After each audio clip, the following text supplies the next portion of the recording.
I stood in the living room of the house he kicked me out of 6 months ago. Sunlight poured in through the bay windows, dancing across the hardwood floors I once polished by hand.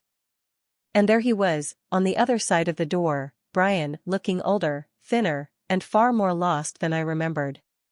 He knocked once, then waited. Like a man hoping to be let into a place he no longer belonged. But to understand how we got to this moment, you have to go back to when things were still quiet. When we still shared morning coffee and coupons. When I still believed love could survive anything. My name is Elena Moore. And for 20 years, I believed I had a simple but solid life with my husband. We lived in a modest 2-bedroom home on the edge of a sleepy Oregon town. He taught math at the local high school. I took on freelance graphic work whenever I could, mostly in the evenings after making dinner and folding laundry. It wasn't glamorous. It wasn't adventurous. But it felt like home. Brian was always practical. Measured. A man who ironed his khakis and calculated the tip down to the cent. He wasn't affectionate in public, but he wasn't unkind. He'd pat my shoulder on our anniversary, and when I made his favorite lemon bars, he'd mutter not bad like it was high praise. We had no kids. That was never part of our plan. Instead, we built a life around routine, grocery lists, weekend lawn mowing, Sunday crossword puzzles. And somewhere along the line, I stopped asking myself what I wanted. It just didn't feel like it mattered. But things changed the day Brian came home holding a single crumpled lottery ticket and a carton of orange juice. He forgot the eggs. Before we jump in, tell us where you're tuning in from, and if this story touches you, make sure you're subscribed, because tomorrow I've saved something extra special for you. That morning felt just like any other. I was sweeping up breadcrumbs from the kitchen floor when Brian walked in, still in his windbreaker, shoes tracking rainwater on the mat I had just cleaned. Sorry, he muttered, dropping the grocery bag on the counter. They were out of eggs. I raised an eyebrow. They were out of eggs, or you forgot them? He shrugged, pulled out a single crumpled lottery ticket, and waved it like a joke. But I did get this. I laughed. We never played the lottery. Brian always called it a tax on poor decision-making. He scratched it right there, by the sink, using a key from his pocket. I kept sweeping. But I remember the shift in the room, the silence that followed as the scratching stopped, then the paper-thin whisper of disbelief. $10 million, he said, barely breathing. I turned to him, broom still in hand. What? His eyes darted across the card again, fingers trembling. Elena. I think we just won. We spent the rest of that day in a strange daze. He called the number on the back. It was real. All of it. $10 million. I thought we'd cry, laugh, hold hands like kids again. But Brian didn't touch me. He sat at the table for hours, staring into space, mumbling about possibilities, travel, investments, quitting his job. He didn't say anything about us. That night, he didn't come to bed. And the next morning, when I found him on the back porch, still in his windbreaker, he didn't look excited. He looked detached. Don't you want to celebrate? I asked. He didn't look at me when he said, I just need to think. Alone. That was the first time I felt the crack. The splinter in our foundation. He started spending more time outside, more time at appointments, more time on his phone with the screen turned away from me. He didn't want me involved in the financial side, too stressful, he said. Let me handle it. 1 week later, he quit his job. Without telling me. And 3 days after that, he changed his wardrobe, started working out, and bought a car that looked like it belonged to a man 20 years younger. I remember asking him one night, quietly, calmly, Brian, what are we doing? He didn't answer. He just smiled at his reflection in the hallway mirror and said, we're finally free. But I wasn't. I was disappearing. And deep down, I knew it. And that's when I started writing everything down. Because I had a feeling I'd need to remember this story, every detail. Every silence. Every red flag. Because sometimes the end doesn't come with a bang. It comes with a whisper, a shrug, and a lottery ticket. It was a Thursday morning when Brian told me he had a meeting in the city and would be gone all day. He kissed my cheek, not really a kiss, more like the suggestion of one, and walked out the door in his new tailored suit, leaving behind the faint smell of expensive cologne and detachment. I stood by the window as he pulled away in the sports car he'd bought 2 days ago without even asking me what I thought. That afternoon, the doorbell rang. It was a delivery driver holding a bouquet so massive it barely fit through the doorway. "Delivery for Elena Madison?" he asked. I nodded, confused. I hadn't ordered anything. The card attached was short. Elegant cursive. Not Brian's handwriting. "Thank you for last night. You're intoxicating." L. I stood there, heart hammering. The driver already gone. I don't know how long I stood frozen in the hallway, just staring at those flowers. My brain tried to find another explanation. A mistake. A prank. But deep down, I already knew. Brian wasn't just disappearing. He was replacing me. That night, when he got home, I asked him directly. "Who is she?" His jaw tightened. He didn't ask what I meant. He didn't pretend confusion. That told me everything I needed to know. He sat on the edge of the couch, leaned forward like he was about to break up with a college girlfriend, not his wife of 19 years. "I didn't mean for it to happen," he said. "It just did." I didn't cry. "Her name is Lila," he added, as if that detail would make it more humane. I remember every syllable of what came next. "She makes me feel alive, Elena. And I've given you everything I could. But I'm not going to apologize for wanting something more now. I've changed." "Changed," I repeated, voice flat. "Because of money?" He didn't answer. "I gave you 19 years, I whispered. I gave up my dream business. I stayed when your mother got sick. I made this house a home while you taught high school algebra. I didn't change, Brian. I grew roots." He stood, adjusting the cuffs of his dress shirt. "And now you're free, too." As if freedom was a gift he could hand me like car keys. Then he said it, the sentence I'll never forget. "I'm keeping the house. I'll give you 30 days to move out. You'll be taken care of." Taken care of. As if I were a stray pet. That night, I packed one small suitcase. I sat on the edge of the guest bed and stared out the window. The house that I had painted, decorated, and scrubbed clean now felt like a foreign country. But I wasn't going to crumble. No. I was going to remember. And I was going to rebuild. Quietly. Because sometimes silence is the most powerful beginning of all. 3 weeks later, I was living in a modest one-bedroom rental above a bakery that smelled like vanilla and burnt sugar. It wasn't much, creaky floors, a faucet that whined when you turned it too fast, but it was mine. Every inch of it mine. At night, I would sit at the tiny table by the window, sip black tea, and sketch, something I hadn't done in years. I used to design paper goods. Invitations, journals, stationery, things that held meaning, things people kept. But after the second miscarriage, Brian said it wasn't practical anymore. So I stopped. Now, with no one watching, no one to tell me it was silly, I opened the old sketchbook I had tucked into my suitcase and started drawing again. I sketched a design for a journal cover.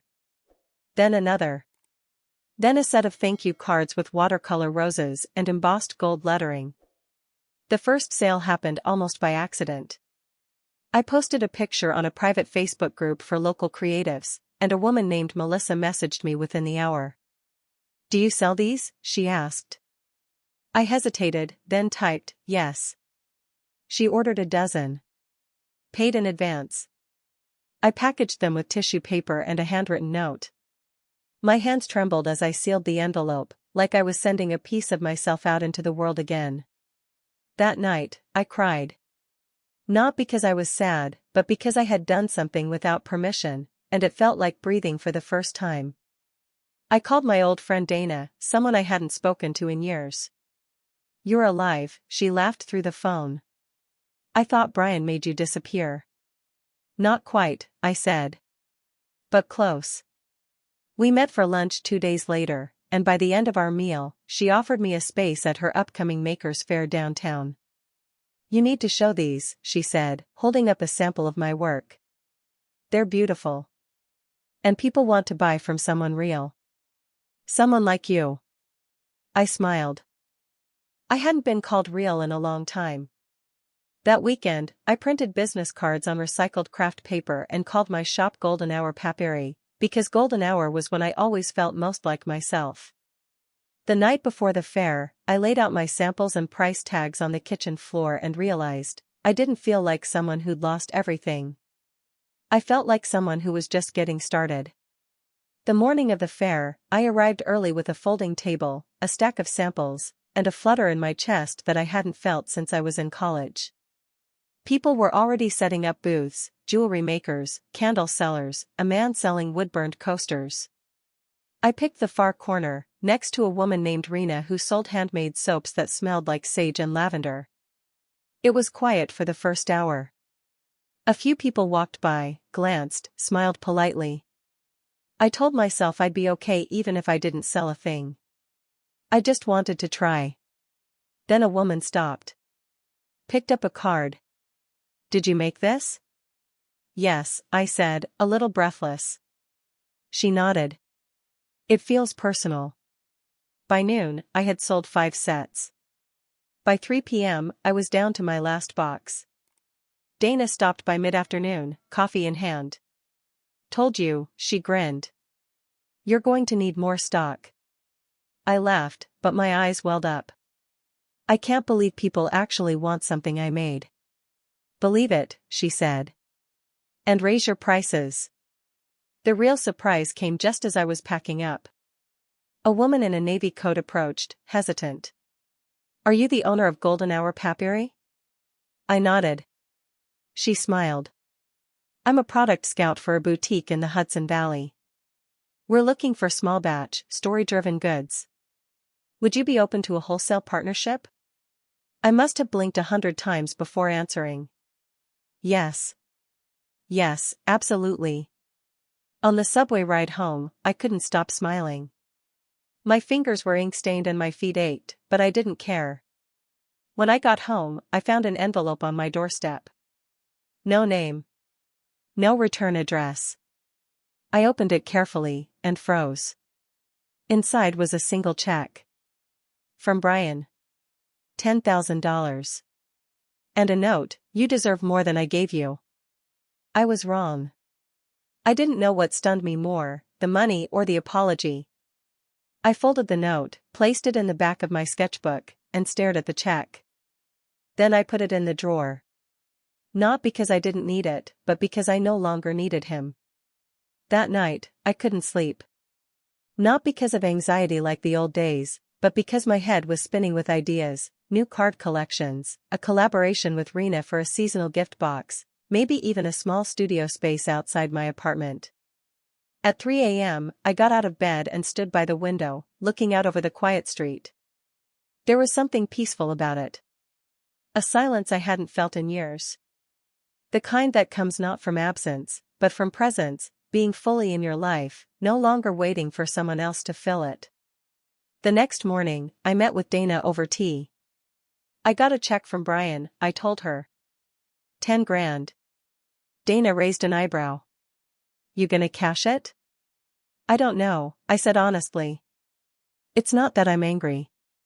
I just don't need it to move forward." She nodded slowly. "That means you've already won." Later that week, I visited the old house, our house, the one he'd sold after I left. It was listed again, this time as a fixer-upper after some investor had gutted it and given up midway. I stood across the street, hands in my coat pockets, staring at the peeling paint and boarded windows. I didn't feel sadness. Just distance. Like watching a movie you used to love but no longer recognized yourself in. That weekend, I signed a lease for a tiny sunlit studio above a bookstore on Main Street. The first time I turned the key, I cried. Just a little. Not out of grief, but gratitude. Gratitude for every lonely night, every cruel word, every "you wouldn't understand," because all of it had led me here. To a space that was mine. A week into setting up my new studio, the first shipment of cardstock arrived. Thick, textured, recycled paper, exactly how I'd always envisioned it. I ran my fingers over the surface and smiled. I was finally creating something that felt like me. Not like Brian's wife. Not like the woman who gave up everything for a man who forgot her. Just me. The sun poured through the tall windows, casting soft gold across the work table where I laid out designs for the spring launch. Mid-morning, the bell above the shop downstairs rang, and footsteps climbed the narrow staircase. I wasn't expecting anyone. I opened the studio door and froze. It was Brian. He looked smaller than I remembered. Not physically, but like the weight of everything had started to press down. His designer coat was a little too crisp for the season. His eyes, tired. "Hi," he said, trying to sound casual. "I saw the shop's website. Your name was on it." I wasn't sure it was really you. "It is," I said calmly. "This is your place?" I nodded, stepping aside slightly but not enough to invite him in. He looked around the threshold, at the rows of plants in the windowsill, the prints pinned to the corkboard, the ceramic mug half full of paint water. "This is beautiful," he said quietly. "You did all this?" "Yes. I did." There was a long silence. "I thought maybe we could talk," he said. "Maybe, start again. I made mistakes." I took a deep breath. Not out of nervousness, but to let the calm settle deeper into my bones. "You're not the villain in my story, Brian," I said gently. "You were just the catalyst. And that's all you'll ever be now." His mouth opened slightly, but no words came. I smiled, an honest, kind smile. Not one meant to soothe or fix. Just one that said, "I'm okay now." "I have a meeting," I added. "Take care of yourself." And I closed the door. Softly. Completely. Some people think winning the lottery reveals who you really are. But sometimes, it reveals who they always were. This isn't a story of revenge. It's about building something no one can take away from you: dignity, purpose, and peace. Tell us in the comments, would you have taken him back or shut that door too? If you loved this story, comment 10 below, and if it left you speechless, type 0. Don't forget to like and subscribe to EN True Tales. You won't want to miss what we're sharing next.